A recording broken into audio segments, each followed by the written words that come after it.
People living on Labrador's north coast say the stars used to be brighter. There wasn't fog like there is now. But fog rolls in with warm temperatures, and warm temperatures mean less sea ice. Communities are now quite literally living closer to the edge. With the global warming, the climate changing, the sea edge is so much closer than it used to be. There's a lot of concerns that I have for the rising water. The bay here is going to get higher. Some of our roads in our community are low.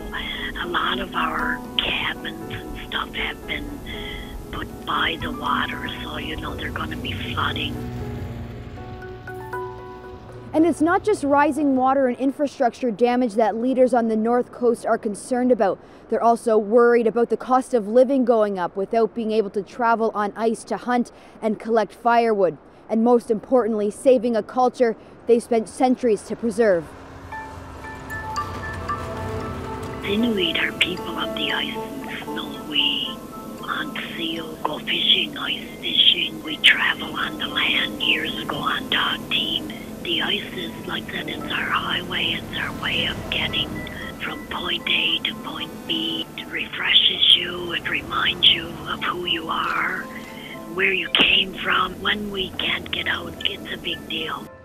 What you have been used to since you were a child, being taught by your father or your mother, and most certainly you were able to tell what the weather would be like, And so at this day and age, the weather changes very quickly now. It is scary and stressful.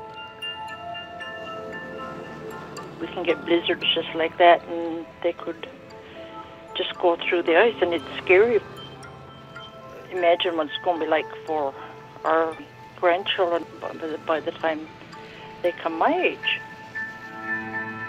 We're going to have to do things in a different kind of way. I guess if we end up with no ice, that'll be drastic. And we're going to have to find different ways, I guess, to move around and at different times of the year. But constantly adapting brings with it a heavy load.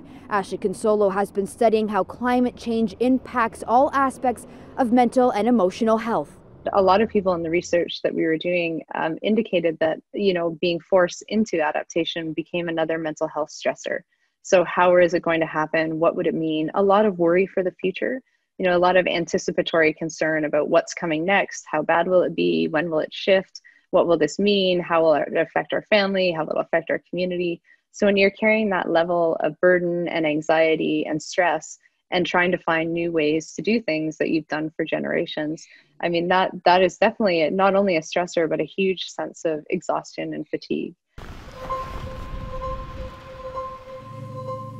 We are at risk of losing a lot. The biggest thing is the way of life that the Sikomuk, the Labrador Inuit, have lived for thousands of years. And when losing that, we are losing many things.